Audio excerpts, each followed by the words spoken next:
For 15-year-old Stella Fig, this could be her last soccer game on Canadian soil. Well, I mean, I've lived my whole life here, so it's like home. Stella was born in the United States, but moved to Canada when she was a baby. Her parents moved here for work 15 years ago with Stella and their son. Ever since moving to Canada, the parents welcomed 4 more children. For them, Canada is all they know. So it's really challenging to know that I might have to restart at zero. But after coming back from a trip to the U.S. on Monday, Alice Fig says they were stopped by Border Patrol. We were being given 2 weeks to pack up our house, to sell our house, to liquidate our assets, and to leave Canada. It turns out their work visa was expired. Federal documents show that the parents, along with their 2 American-born children, must leave the country by September 8th. That's the shock. That's where the emotion comes out, of just being dismissed after all that we've done to work to be here. Canada just made a move that has everyone talking, and not in a good way. They've begun deporting Americans' families who have lived, worked, and built their lives in Canada for more than a decade are suddenly being told to pack up and leave. Take the Figs, for example. American-born kids' parents contributing to their community. And now that got only weeks' notice before being forced out officially, it's about expired work visas. But step back and you see a bigger pattern, a government that does seem to grasp the real-world consequences of its decisions. And it's happening at the worst possible moment. The global landscape is shifting fast. China and India are cozying up. Russia is moving its chess pieces, and Mark Carney's Canada more focused on anti-American gestures than on protecting Canadian families or maintaining steady policy. This isn't just a bureaucratic hiccup, it's a series of missteps that undercuts families' trade and Canada's credibility. All at once, meanwhile, the world is realigning in China. A major trade summit just wrapped up for the first time since 2018. India's Prime Minister Modi sat down with President Xi Jinping. After years of clashes, they're not just reconciling, they're coordinating, building a partnership designed to weaken American influence in trade and global economics. Russia, of course, is seizing every opportunity to polish its image while continuing its campaign in Ukraine. And Canada, Ottawa, is out of step under Carney's vision. The country is chasing expanded trade ties with China and India, even if it means undercutting its closest ally, the United States, at a time when coordination with Washington could be critical. Canada is choosing optics over substance for Canadian businesses. The result is volatility. Nobody knows what Ottawa will do next. And that kind of unpredictability doesn't just cost money, it costs trust, security, and leverage on the world stage. But to no avail. Brent Fig says in the past, after their work visa would expire, they were usually given a 90-day grace period to reapply. But this time around, that wasn't the case. So we were well within that window. One immigration lawyer who does not represent the family says there is a chance they could stay in Canada. What I would explore with them is an application under humanitarian grounds, which, that's a system we have in Canada that will allow an immigration agent officer to consider the file as a whole. Though the Figs moved around before, since 2017, Quebec has been home. The kids are enrolled in French schools, made friends, and planted roots in the Eastern Townships community. But now, all of that is in jeopardy.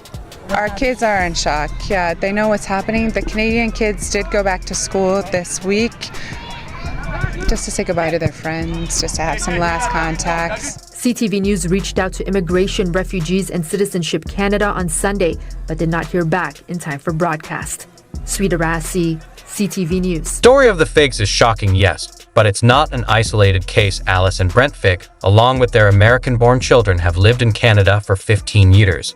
They moved, legally worked, paid taxes, became part of their community. And then out of nowhere, they were told to leave 2 weeks to sell their home, liquidate their assets, and uproot everything they've built. The official reason: their work visas had technically expired. Under normal circumstances, families like this might receive a grace period, or at least a pathway to apply for permanent residency. Not this time. Instead, the hammer came down. What makes it even harder to swallow is the inconsistency. Over the past few years, Canada has welcomed hundreds of thousands of immigrants from countries like India through permanent residency programs, often lowering traditional standards to make it happen. Yet law-abiding Americans fully integrated into Canadian life are being forced out. It's difficult not to see a political calculation here, decisions that seem less about fairness and stability and more about optics and posturing. Families who follow the rules, who did everything right, are now being treated as if they don't belong. And what message does that send to everyone else watching? Ottawa's priorities are badly out of step with common sense. Roll the clip. American sentiment appears to be building in southern Alberta. Our neighbors to the south are being targeted through graffiti and potentially even vandalism, which has led to an RCMP investigation in High River. As Tyson Fedor reports, the trade war started by President Trump is turning some off the U.S., while Americans here are just hoping to coexist peacefully. It's been a long sign of Canadian and American friendship, each country's flag flying side by side. But animosity is growing on this side of the border amid a trade war. I'm very patriotic, and I find that flag holds value, both of them. The Farinellis in High River awoke to U.S. tariffs Tuesday morning in a smashed front window, broken side mirrors to both their vehicles, and the driver's side door handle ripped off of Christine's car. Garrett is American. The pair met in Mexico and married before settling in Christine's hometown. A couple weeks ago, I had a guy pull over and scream some really nasty things at me when I was brushing snow off my car. So from that point on, I kind of said to Garrett I was really worried about the flags and everything being up. And then after this happening, pretty upset. I loved this town, and I'm really disappointed. The couple believes the Stars and Stripes made them a target of Canadian anger at President Donald Trump. I understand the tension and the drama, but we've been here for 4 years. These deportations don't happen in a vacuum. They ripple through communities and businesses across Canada. Small business owners are already feeling the squeeze from new trade policies, tariffs, and endless red tape. Take exporters, for example. Many depend heavily on the U.S. market, but Ottawa's missteps combined with unpredictable border enforcement are forcing them to raise prices or halt shipments altogether. Families like the Figs aren't just losing their homes, they're part of an economic ecosystem that's being disrupted. And for what to score political points against America, it's not a wise choice. At the same time, Canada's mass immigration policies are straining social services, schools, and housing. Daycares are overbooked. Housing is harder to find. Local infrastructure is stretched thin. Yet the government seems more focused on international posturing and chasing trade deals with countries that don't prioritize Canada's security or stability. Mark Carney's approach may sound progressive in theory, but in practice it's undermining Canadian citizens, law-abiding residents, and the very small businesses that keep communities running. When the people who follow the rules feel ignored, while others cut the line, it's clear Ottawa has lost touch with its own population.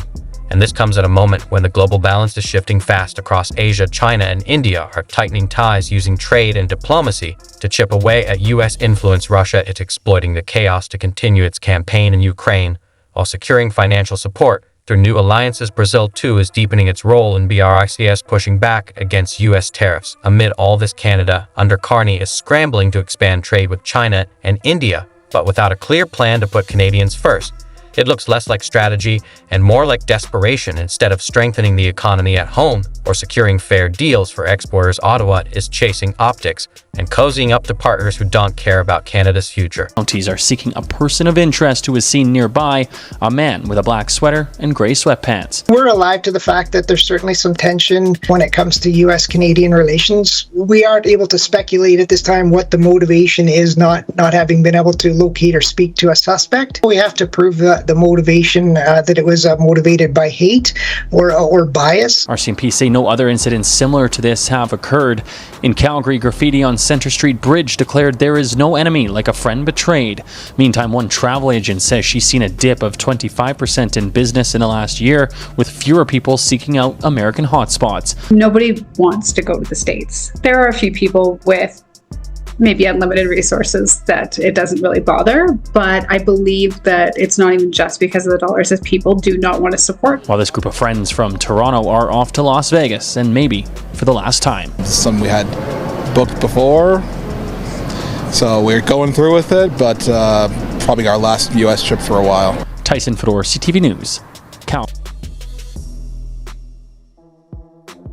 Tyson Fedor, CTV News, Calgary. The result is a clear disconnect. Families who've built their lives in Canada are being deported. Small businesses are struggling, and Ottawa's global maneuvering is giving ordinary Canadians any real benefits. Instead, the country is looking increasingly unreliable on the world stage, while alienating its closest allies and its own people back home. Tensions are rising in Alberta.